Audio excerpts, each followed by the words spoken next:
Hey guys, Drifter here. Today I've got a video for you that for once isn't about Call of Duty. Today I want to talk about Apex Legends because Season 9 just launched, and Apex Legends has always been a good game. It's always been a fun game. Even when it wasn't the biggest and most popular, they were still cranking out content for it, albeit slowly, and 3 years later I still like this game, and I still think it's one of the best battle royales on the market. They recently released a new character by the name of Valkyrie. You'll see some gameplay with her later. She's got cluster bombs, she can fly your team to a new destination like a launch pad, and she can just kind of fly and hover in general. Initially, she seemed very overpowered with all of these mobility moves, but everything that she does kind of exposes her a lot. She kind of hovers more than flies, so she's very easy to shoot down, especially with marksman and sniper rifles. They added a new bow and arrow weapon that's super fun too, and you're going to see gameplay of that as well. A new battle pass, and new skins, lots of stuff in the new season, but what I really want to talk about is the new arena mode. The short version of this mode is that it's not Battle Royale, but is something more akin to Valorant and Apex Legends smashed together. It is truly an arena shooter, but it's 3v3. So Apex Legends was initially designed for 3v3 squad battles and with a lot of emphasis on ability and counter ability play,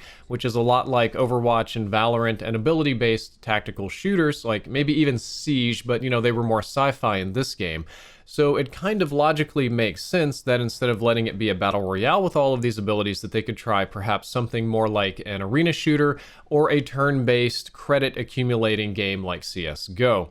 I played arena mode a lot last night. I had a ton of fun with this on stream. Even when I was losing, I thoroughly enjoyed arena mode, which is a sign of a great product. I also think that it's great for new players to get back into the game and relearn their legends after they've been buffed and changed, to relearn the weapons, to experiment. In general, it's just a great warm-up mode. Instead of going straight into Battle Royale, you can play a couple of games of arena, you can hone your skills, you can practice your aim, your weapons, try a new strategy, something fun like that. And it's really great because it lets you get straight to the fighting instead of 10 minutes of looting before you just get smashed by some random team that surprises you. With arena mode, I can get my squad together, I can get into a match in 30 seconds, 15 seconds after the match starts, I'm already fighting people with the weapons that I want, and in my opinion, this is something that Respawn probably should have done years ago. Just some random side notes before we get into other stuff. I think that this is also a really good place where executing people will refill your shields, kind of like it will in Battle Royale, but it's a much bigger deal here when your med pool is very, very small. And there's some interesting looting and map objectives still in play as well that add a lot of variety to the gameplay, where you push, pull, control, and that kind of stuff. Anchor is the word I was looking for there. So when you play this, you're going to load up into a buy menu with a ton of options. The guns are sorted into categories. You can get your AR SMGs, your pistols, your shotguns, snipers. You got to click the tabs. I didn't quite notice that one at first. Then you can buy all of your meds and character abilities, kind of like Valorant. All your meds are going to be on the left-hand side, and all of your character abilities are going to be slightly above that. Of note, the ultimate abilities are locked and kind of on a timer, so you can't just spend all of your money to buy an ult for round 1, which is kind of like the pistol round or the not big spending round. And even if you rebuy an ult every round, you can't always use it every round, because then some characters like Gibraltar would just be constantly calling in airstrikes, which wouldn't be good for anybody. Weapons there are two free weapons. You have the Mozambique and P2020. Both of those are free. They cost $0. If you don't buy anything, you'll spawn with one or the other of them. You can click both and have both. And in most cases, what I choose to do is I will spend all of my money on one weapon that I really like and upgrade it, and then I will pick the free Mozambique or free 2020 for my desperation backup weapon. As I just mentioned, you can upgrade your weapons by right-clicking on them. Since we already have tiered loot in Apex Legends, it just follows through. You get your gray tier loot, then you get your blue tier, then you get your purple, and then you can upgrade some of the weapons to have little pieces of gold tier loot, though most of them top out at purple. It just upgrades the entire set of stock, magazine, optics, just kind of whatever you need. It's not that expensive to upgrade them, so it is a strategy that I would recommend. So once you've got your abilities that you want, your character, your P2020 backup, and the weapon that you want to fight with, you then engage in a 3v3 deathmatch on a smaller version of a couple of the maps in the game. I thought this was going to launch with one map, but there's like 4 or 5 different little arenas that you fight on. So a 3v3 deathmatch, there's no objective, no flag to capture, no bomb to defuse. It's when the other people are dead, it's over. The winner gets more credits than the loser. Pretty obvious, kind of like Valorant and CSGO. And it can go up to 9 rounds, but it's the first team, I believe, to win by 2 wins, but you have to have played at least 3 rounds. So if you win 3 in a row, totally knocked out. After that, I think it's the first team to get up by 2 wins, so the round count can be really short, or it could be like a 20-minute match if you're playing really, really close with an enemy team. One of the things that I think this game does way better than Valorant or CSGO or some of its closest competitors is objective placement for a team deathmatch based game. So you win by team deathmatch, but there are alternative objectives. For example, there are 3 to 4 different credit containers on the map that when you open them, your entire team gets money that they can spend next round. Typically, you have about 2 of them in the zone in a relatively exposed location, and about 2 of them outside the zone in a safer location, but a little bit further away from the fight or anything important. So a lot of players do like to fight over these to try to control them to get the money for the next round so that they can buy the weapons. And even though it's team deathmatch, it does give you something to fight over. Most of the maps do have a neutral medical crate that you can open up, since you have to buy your meds, and there's really just not a lot of meds to go around because most people are just buying guns right now. It's really important to control the medical crate and get everybody like a free shield or a free heal or something like that. And then finally, about halfway into the match, or maybe a little bit more, there will be a care package that drops containing gold loot or just really high-powered weapons that you can't actually buy. So if you have, like, say you're a sniper guy, you could sometimes open the care package and get out a gold shotgun or gold Volt or something like that. And it's really nice to have these alternative objectives to fight over. The main crux of the game is, again, wiping out the other team. It's team deathmatch, but having these gives me something else to do, and it gives us sort of areas to meet and fight over something interesting. It gives alternative win strategies. So maybe you lost the round, but you got all 4 containers, so you're going to be super rich next round.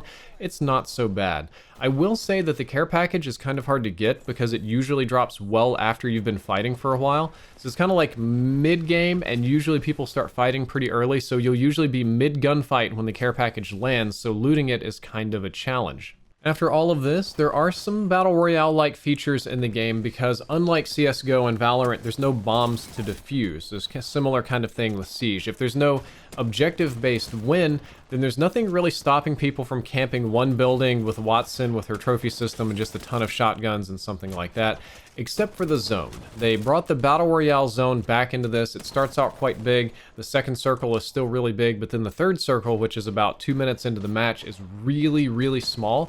And I think this was a good thing because it forces people to come out and fight and not just camp. Because if you just camp, the circle will inevitably kill you in a very small amount of time, and I think that was a very smart decision.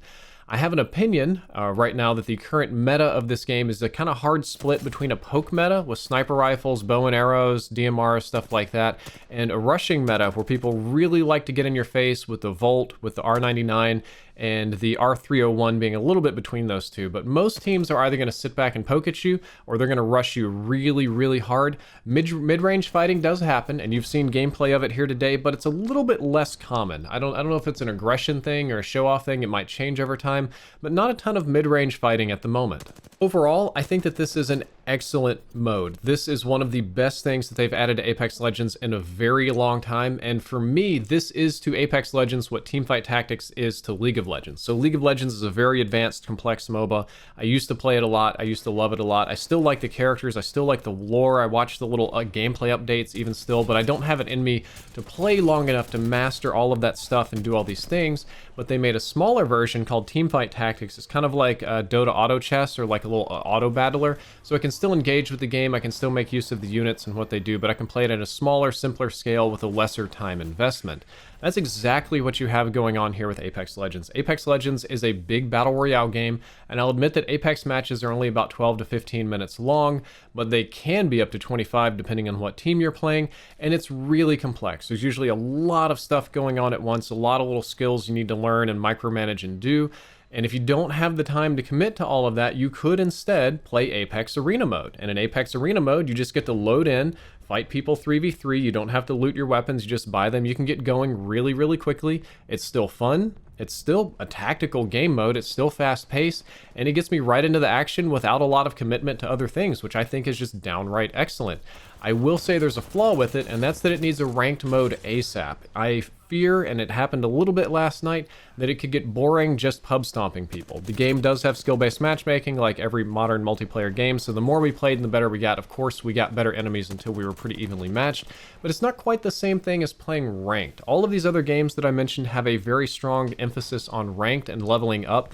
You want to get to the higher tier in CSGO or Valorant or Siege or whatever, and that's not available yet. They're still polishing the mode. I believe that Respawn said that a ranked mode is coming on June 20th, which is like 6 or 7 weeks from now, and I think that's a little bit too late. I would do it earlier, but at least it is on the way. I think that adding a ranked component to this and having ranked rewards like special character armor or skins or whatever, gun skins, would be super nice and really blow this mode up. And if you haven't listened to anything else today, I would tell you to just give this a try. Just reinstall Apex, give the arena mode a play or two, and let me know what you think about it.